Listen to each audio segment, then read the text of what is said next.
Molt bé, moltes gràcies, Xavi. El projecte que us presentaré jo pretén desenvolupar un nou model matemàtic per estimar el consum d'oxigen en natació.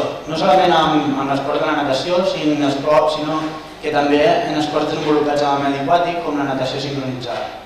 Aquest projecte el fem en col·laboració amb la Universitat de l'Esport de Colònia. Si entrem ja en matèria, mesurar el consum d'oxigen en natació és un procés molt complex i perquè el propi medi ens condiciona molt aquestes mesures. S'han utilitzat bàsicament dos procediments, un que són les mesures directes i l'altre és l'estimació a partir de mesures post-exercici. Les mesures directes, aquí tenim un exemple, es realitzen mitjançant aquest snorkel respiratori, aquests tubs respiratoris que van connectats a un analitzador de gasos i que aquest és sostingut per un assistent o per un científic col·laborador. Pel que fa a les mesures post-exercici, el nedador pot nedar de forma sense interrupcions, pot nedar de forma lliure i quan finalitza l'exercici l'investigador li aplicaria una màscara facial i això ens permetria registrar el consum d'oxigen durant aquesta recuperació sense oferir cap impediment a la pràctica habitual de la natació. Quan fem servir els tubs respiratoris, hi ha diferents estudis que ens indiquen que es produirien canvis en l'eficiència mecànica, canvis sobretot relacionats amb la longitud de cicle i amb la freqüència de cicle. El canvi més important, o l'inconvenient més important, és l'inconvenient del rendiment. Quan nedem amb els tubs, la velocitat és més baixa i per tant estem nedant més temps. Per això es va desenvolupar el 1976 una tècnica, que era la tècnica de retroextrapolació, que el que feia era la regressió lineal a temps zero dels valors de consum d'oxigen post-exercici. Aquesta tècnica ha estat habitualment utilitzada, després la va validar l'Eiger i la Montpetit la va portar a la natació. L'inconvenient que hi ha és que quan aquesta tècnica s'aplica amb esforços màxims o en esforços supramàxims, es produeix una sobreestimació del consum d'oxigen, produït bàsicament per l'aparició d'un delay en els primers segons de la recuperació. A partir d'aquí, els objectius del projecte són validar aquest nou model matemàtic, aplicar aquest nou model matemàtic en una situació de competició simulada amb l'esport de natació, amb nedadors d'èlit, i posteriorment aplicar aquest nou model matemàtic en situació de competició simulada amb natació sincronitzada.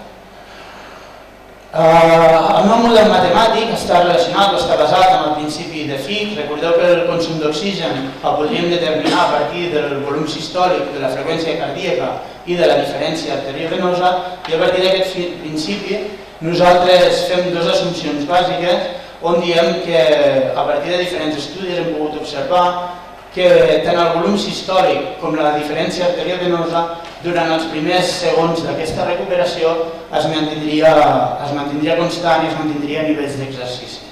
A partir d'aquí elaborem el nou model matemàtic on la freqüència cardíaca actuaria com a modulador d'aquests valors de consum d'oxigen i ens permetria determinar el consum d'oxigen basant-nos en mesures post-exercici.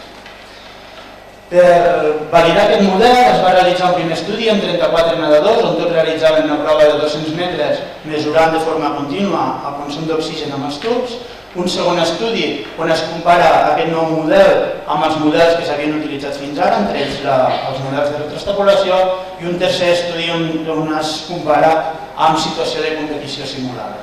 S'analitza el consum d'oxigen amb l'esnorkel respiratori i també amb la màscara, s'analitza freqüència cardíaca i posteriorment s'interpolen aquestes dues senyals, s'alineen a temps zero i es sincronitzen.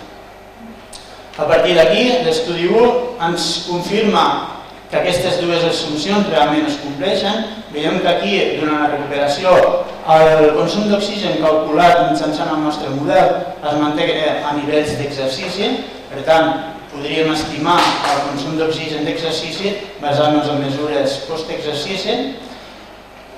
Amb aquest estudi el que vam fer és comparar el consum d'oxigen mesurat amb el consum d'oxigen estimat amb diferents intervals de temps per veure quin interval de temps era el que ens oferia major precisió amb aquesta estimació. Vam veure a nivell de resultats que els 20 primers segons eren el càlcul del model, en aquests 20 primers segons, ens oferien una major precisió, i posteriorment hi ha el segon estudi on comparàvem aquest model amb els altres procediments que s'havien utilitzat fins ara, entre ells la retroextrapolació i la retroextrapolació amb la transformació semilogarítmica de les dades.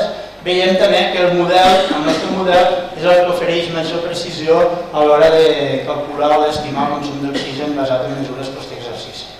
També passa el mateix quan ho comparem amb situacions de competició simulada amb nedadors d'èlit, tant en proves de 200 metres com en proves de 400 metres. A partir d'aquí, a nivell de conclusions, podem confirmar que el nou model matemàtic és un model vàlid i que resulta el mètode més precís per estimar el consum d'oxigen amb nedadors de competició.